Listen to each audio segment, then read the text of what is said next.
Hi hello ನಮಸ್ಕಾರ welcome back to my YouTube channel. ಎಲ್ಲರೂ ಹೆಂಗದಿರಿ?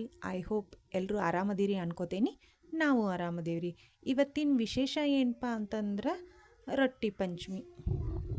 ಈ ರೊಟ್ಟಿ ಪಂಚಮಿ ಅನ್ನೋದು ಎಷ್ಟು ಚಂದ ಐತಪ್ಪ ಅಂತಂದ್ರೆ ಇಷ್ಟು ಚಂದ ಇರೋಕ್ಕೆ ಕಾರಣನ ನಮ್ಮ ಉತ್ತರ ಕರ್ನಾಟಕ ರೀ. ಈ ರೊಟ್ಟಿ ಅನ್ನೋದು ನಮ್ಮ ಉತ್ತರ ಕರ್ನಾಟಕದ ಕಡೆ ಫೇಮಸ್ ರೀ. ಹಾಗಾಗಿ ಈ ರೊಟ್ಟಿ ಪಂಚಮಿಯನ್ನು ನಮ್ಮ ಉತ್ತರ ಕರ್ನಾಟಕದವರು ಆಚರಣೆಯನ್ನು ಮಾಡ್ತಾರೆ.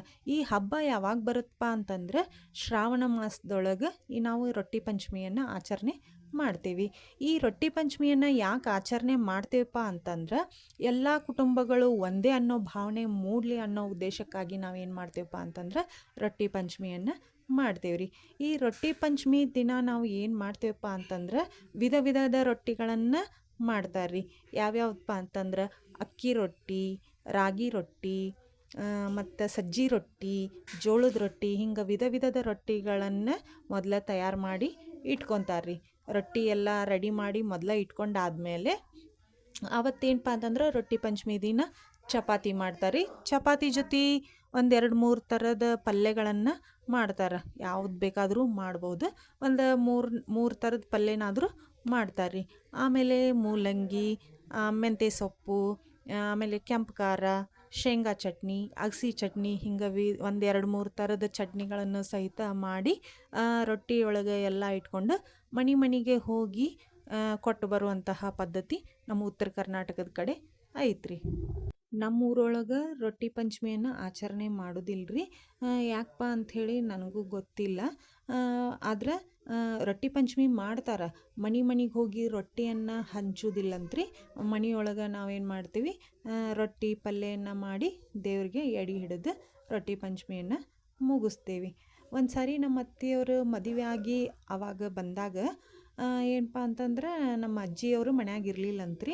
ಅವರು ಊರಿಗೆ ಹೋಗಿದ್ರಂತ. ಹಾಗಾಗಿ ನಮ್ಮ ಅತ್ತೆಯವ್ರಿಗೆ ಗೊತ್ತಿರಲಿಲ್ಲಂತ. ಹಂಗಾರೆ ರೊಟ್ಟಿ ಪಂಚಮಿ ಮಾಡ್ತಾರಂಥೇಳಿ ನಮ್ಮ ಅತ್ತೆಯರು ಭಾಳಷ್ಟು ರೊಟ್ಟಿ ಮಾಡಿಟ್ಟು ಚಪಾತಿ ಪಲ್ಯ ಎಲ್ಲ ಮಾಡಿ ಒಂದು ಬುಟ್ಟಿ ಒಳಗೆ ಇಟ್ಕೊಂಡು ಎಲ್ಲ ಮನೆಗೂ ಹೋಗಿ ರೊಟ್ಟಿಯನ್ನು ಹಂಚಿ ಬಂದಿದ್ರಂತ. ಹಂಚಿ ಮನೆಗೆ ಬಂದಾದಮೇಲೆ ಯಾರೂ ಒಬ್ಬರು ನಮ್ಮ ಮನೆಗೆ ರೊಟ್ಟಿನ ಕೊಡಕ್ಕೆ ಬಂದಿಲ್ಲಲ್ಲ, ಯಾಕೆ ಕೊಡಕ್ಕೆ ಬಂದಿಲ್ಲ ಅಂಥೇಳಿ ಅಂದ್ಕೊಂಡಿದ್ರಂತ. ಹಂಗೆ ಬಾಜು ಮನ್ಯಾಗ ಮಾತಾಡ್ಕೊತ ಕುಂತಾಗ ಯಾಕ್ರಿ ಇಲ್ಲಿ ಯಾರೂ ರೊಟ್ಟಿನ ಕೊಡಕ್ಕೆ ಬಂದಿಲ್ಲ, ನಾನರ ಎಲ್ಲರಿಗೂ ಹೋಗಿ ರೊಟ್ಟಿ ಕೊಟ್ಟು ಬಂದೇನಿ ಅಂಥೇಳಿ ಅಂದ್ರಂತ. ನೋಡ್ರಿ, ಇಲ್ಲೇ ನಮ್ಮೂರೊಳಗೆ ರೊಟ್ಟಿ ಹಂಚುವಂಥ ಪದ್ಧತಿ ಇಲ್ಲ ಅಂತ ಹೇಳಿದಂತ. ಆವಾಗ ನಮ್ಮ ಅತ್ತಿಯರಿಗೆ ಗೊತ್ತಾಗೈತಂತ, ಇಲ್ಲೇ ರೊಟ್ಟಿ ಪಂಚಮಿ ಮಾಡಂಗಿಲ್ಲ ಅಂಥೇಳಿ.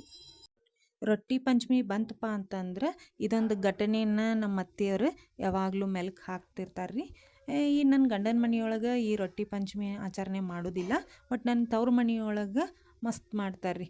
ರೊಟ್ಟಿ ಎಲ್ಲ ಮಾಡಿಕೊಂಡು ಓಣಿಯೊಳಗೆ ಎಲ್ಲರಿಗೂ ಹಂಚಿ ಈ ಹಬ್ಬವನ್ನು ಆಚರಣೆ ಮಾಡ್ತಾರೆ ರೀ.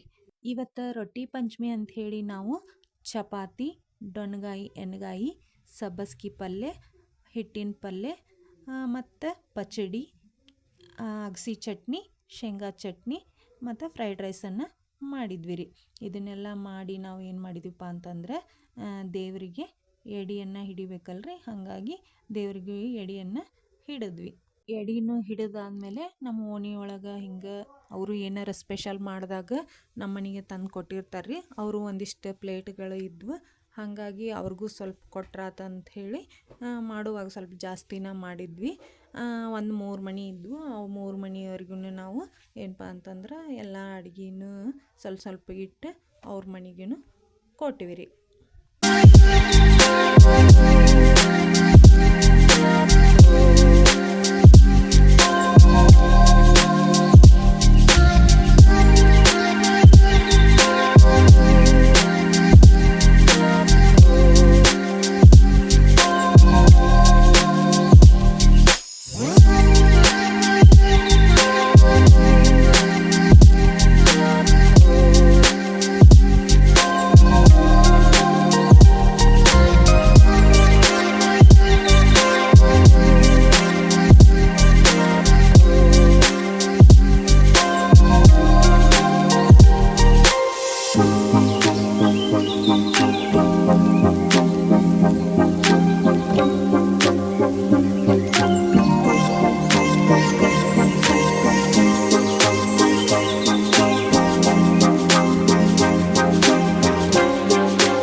ನನ್ನ ವಿಡಿಯೋ ನಿಮಗೆ ಇಷ್ಟ ಆದರೆ ಲೈಕ್ ಮಾಡಿ, ಕಮೆಂಟ್ ಮಾಡಿ, ಶೇರ್ ಮಾಡಿ, ಪ್ಲೀಸ್ ಸಬ್ಸ್ಕ್ರೈಬ್ ಮಾಡಿ. ಯಾರಾದರೂ ಹೊಸದಾಗಿ ನನ್ನ ಚಾನಲ್ನ ನೋಡ್ತಾ ಇದ್ದರೆ ಪ್ಲೀಸ್ ಸಬ್ಸ್ಕ್ರೈಬ್ ಮಾಡೋದನ್ನು ಮರಿಬೇಡ್ರಿ. ನೀವು ಹೀಗೆ ನಂಗೆ ಸಪೋರ್ಟ್ ಮಾಡ್ತಾ ಇದ್ದರೆ ನಾನು ಇನ್ನಷ್ಟು ವಿಡಿಯೋಗಳನ್ನು ಮಾಡ್ತೇನೆ ರೀ. ನನ್ನ ವಿಡಿಯೋ ನೋಡಿದ್ದಕ್ಕಾಗಿ ಥ್ಯಾಂಕ್ ಯು.